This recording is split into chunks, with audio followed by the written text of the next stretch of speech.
तलवार की धार भी बदल जाती है, हर तलवार की धार भी बदल जाती है, सरकार की सरकार भी बदल जाती है। जब जाग के करवट लेती है जनता तो वक्त की रफ्तार भी बदल जाती है, तो वक्त की रफ्तार भी बदल जाती है। न रोड़ी है न चंदन है, न रोड़ी है न चंदन है, फिर भी संजू देवी की तरफ से वार्ड संख्या 5 पगरा नगर नगर पालिका परिषद हाटा के जन जन का तहे दिल से हार्दिक अभिनंदन है।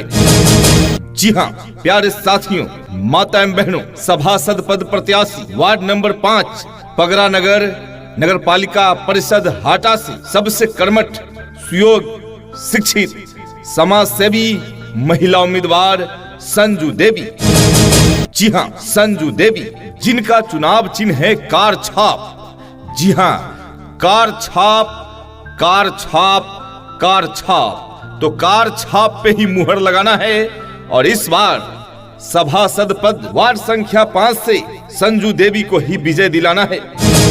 जी हाँ, आपके अपने योग्य, कर्मठ, विकास के लिए संघर्षशील और समाज सेवी उम्मीदवार जो समाज सेवा को ही अपना धर्म समझते हैं और आपके दुख दर्द को बखूबी समझते हैं और आपकी सारी समस्याएं सुलझाना चाहते हैं। जी हाँ संजू देवी, जिनका चुनाव चिन्ह है कार छाप। प्यारे साथियों, माता बहनों, काका काकी, दादा दादी, युवा साथी, आप सभी संजू देवी को अच्छी तरह से जानते व पहचानते हैं। संजू देवी आपके समाज सेवी भाई संजय कुमार कनौजिया की पत्नी है। जी हाँ, भाई संजय कुमार कनौजिया हमेशा आपके दुख सुख में साथ देते हैं, कदम से कदम मिलाकर चलते हैं, मान सम्मान तो बिना पद पर रहते हुए भी देते ही हैं। इस बार हाथों में मजबूती मिलेगी तो जिनका भी जो काम अब तक वंचित है उन्हें अतिशीघ्र पूरा कराएंगे। जी हाँ, जो भी लोग किसी कारणवश आवास से वंचित रह गए हैं, जो भी लोग किसी कारणवश वृद्धा पेंशन, विधवा पेंशन या विकलांग पेंशन से वंचित रह गए हैं, या जहां भी किसी कारणवश अब तक सड़कें नहीं बनी है, नाली का निर्माण नहीं हो पाया है, उन सभी कार्यों को अतिशीघ्र पूरा करा देंगे। जी हाँ, तो आइए हम सब एकजुट होकर अपना एक कीमती वोट संजू देवी को दें और उनको ही इस बार सभासद पद पर विजय दिलाएं, ताकि हमारे जो भी कार्य किसी कारणवश अब तक नहीं हुए हैं वो अतिशीघ्र पूरा हो जाएं। जी हाँ, आइए विकास के लिए समर्पित चौमुखी विकास का इरादा मन में लेकर चुनावी मैदान में आई है संजू देवी। जी हाँ संजू देवी, जिनका चुनाव चिन्ह है कार छाप, कार छाप, कार छाप। तो याद रखिए, न आर पर न पार पर मुहर लगेगा तो सिर्फ और सिर्फ चुनाव चिन्ह कार पर, कार छाप पे मुहर लगाकर संजू देवी को सभासद पद पर विजय दिलाएं। इनके पति भाई संजय कुमार कनौजिया के हाथों में एक मजबूती दें। तो याद रख, आप सबों का अपना चुनाव चिन्ह कार छाप, कार छाप, कार छाप। जहां देखे कार छाप वहीं लगाएं मुहर आप। जी हाँ, तो आइए भरोसेमंद प्रत्याशी संजू देवी को ही इस बार सभासद पद पर विजय दिलाएं और वार्ड नंबर 5 पगरा नगर नगर पालिका परिषद हाटा के सभासद पद पर संजू देवी को ही विजय दिलाएं। याद रखें, जहां देखे कार छाप वहीं लगाए मुहर आप सबों का अपना चुनाव चिन्ह कार छाप, कार छाप, कार छाप। कार छाप जिंदाबाद, जिंदाबाद जिंदाबाद, कार छाप जिंदाबाद, जिंदाबाद जिंदाबाद, संजू देवी जिंदाबाद, जिंदाबाद जिंदाबाद, संजू देवी जिंदाबाद, जिंदाबाद जिंदाबाद, संजय कनौजिया जिंदाबाद, जिंदाबाद जिंदाबाद, संजय कनौजिया जिंदाबाद, जिंदाबाद जिंदाबाद, पगरा नगर वार्ड संख्या 5 के मतदाता मालिक जिंदाबाद, जिंदाबाद जिंदाबाद, पगरा नगर वार्ड संख्या 5 के मतदाता मालिक जिंदाबाद, जिंदाबाद जिंदाबाद, किसान मजदूर जिंदाबाद, जिंदाबाद जिंदाबाद, किसान मजदूर जिंदाबाद, जिंदाबाद जिंदाबाद, छात्र नौजवान जिंदाबाद, जिंदाबाद जिंदाबाद, छात्र नौजवान जिंदाबाद। जिंदाबाद जिंदाबाद। कार्ड के निशानिया पर मोहर लगई है, कार्ड के निशानिया पर मोहर लगई है, संजू देवी के अस विजयी बनई है। जोड़ी के कही वोट सब कोई दे, सुना चाची हो, चाची हो। संजय कन्हैया जी के विजयी बनई है, संजू देवी के अस विजयी बनई है। जोड़ी के कही वोट सब कोई दे, सुना चाची हो, चाची हो। कार्ड के निशानिया पर मोहर लगई है, संजू देवी के। जी हाँ, जब मुहर लगाएंगे कार पर तो विकास का तेज रफ्तार आपको मिलेगा। जी हाँ प्यारे साथियों, माता बहनों, संजू देवी एवं इनके पति संजय कुमार कनौजिया का कहना है कि जिन लोगों का कार्य किसी कारणवश नहीं हो पाया है, उनके कार्यों को अतिशीघ्र पूरा करेंगे। जहाँ भी सड़कें नहीं बन पाई हैं, वहाँ पक्की सड़कें बनवा दिया जाएगा। जहाँ भी नाली की व्यवस्था नहीं हो पाई है या नाली टूट गई है, उसे तुरंत बनवा दिया जाएगा। जी हाँ, पानी की निकासी की समुचित व्यवस्था होगी।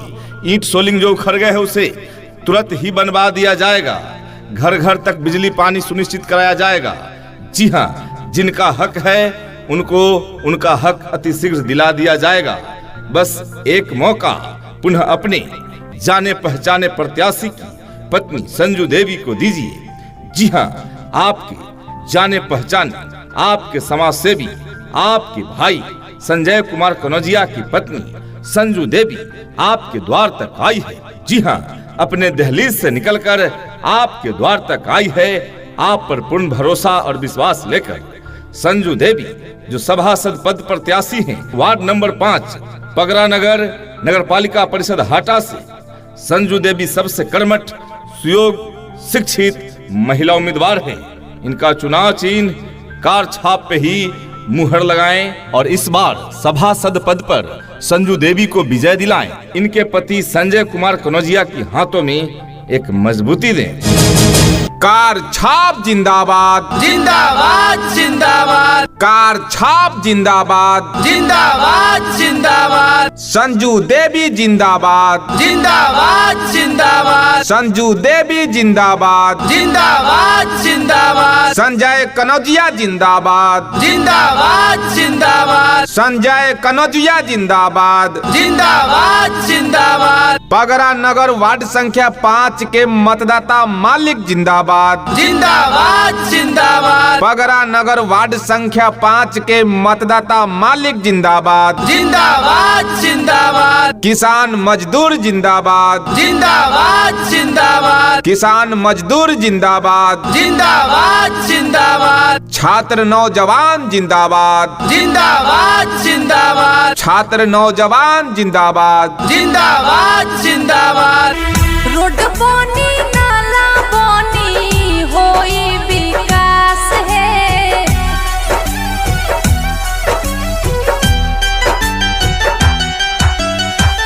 रोड बनी नाला बनी होई विकास है। टाइम से मिली गरीब लोग के आवास है, टाइम से मिली गरीब लोग के आवास है, टाइम से मिली। झूठी मूठी बातों से आवाम को लड़ाते हैं, झूठी मूठी बातों से आवाम को लड़ाते हैं। ऐसे दानवों से होशियार होना चाहिए। आदमी से आदमी को प्यार होना चाहिए, प्यार होना चाहिए। संजू देवी का कहना है जो लोग आवास से वंचित रह गए हैं, उन्हें अतिशीघ्र उनको आवास दिला दिया जाएगा। नाली खरंजा जो टूट गया है उसका निर्माण अतिशीघ्र करवा दिया जाएगा। विधवा पेंशन, वृद्धा पेंशन इत्यादि से वंचित लोगों को अतिशीघ्र उनका पेंशन दिलवाया जाएगा। शौचालय का निर्माण जिनके घरों में नहीं हो पाया है अतिशीघ्र करवा दिया जाएगा। जी हाँ, तो आइए काका काकी दादा दादी युवा साथी आप सबों का अपना चुनाव चिन्ह कार छाप कार छाप कार छाप कार छाप पे ही मुहर लगाना है। संजू देवी को ही इस बार सभासद पद पर विजय दिलाना है। कर्मठ समाज से विवरण संजय भैया और छै ईमानदार हो। जब जमिलेलन संजय भैया त पूछेलन समाचार हो। सब कोई मिल के इनके जितैहा, सब कोई मिल के इनके जितैहा। कार्ड छाप निशान हो संजू देवी के अस विजयी बनैह। कार्ड निशानिया पर मोहर लगैह। जोड़ी के कहे वोट सब कोई दे सुना चाची हो, चाची हो। संजू देवी के अस विजयी बनैह। कार्ड निशानिया पर हम दिन नहीं जो ढल जाएंगे, हम मौसम नहीं जो बदल जाएंगे। हम दिन नहीं जो ढल जाएंगे, हम मौसम नहीं जो बदल जाएंगे। काम करने का वादा किए हैं, जीतेंगे तो काम करके दिखाएंगे। जी हाँ, एक कहना है संजू देवी का, जो सभासद पद की सबसे कर्मठ सुयोग एवं शिक्षित महिला उम्मीदवार है। इनका चुनाव चिन्ह है कार छाप कार छाप कार छाप। जी हाँ, तो चौमुखी विकास हेतु अमीर गरीब सबको उनका हक दिलाने हेतु इस बार कार छाप पे ही मुहर लगाना है। जी हाँ, यदि आपको चाहिए विकास में और तेज रफ्तार तो इस बार चुनिए चुनाव चिन्ह कार। जी हाँ, कार छाप पे ही अपना एक एक कीमती वोट देकर संजू देवी का इस बार सभासद पद पर विजय सुनिश्चित करें।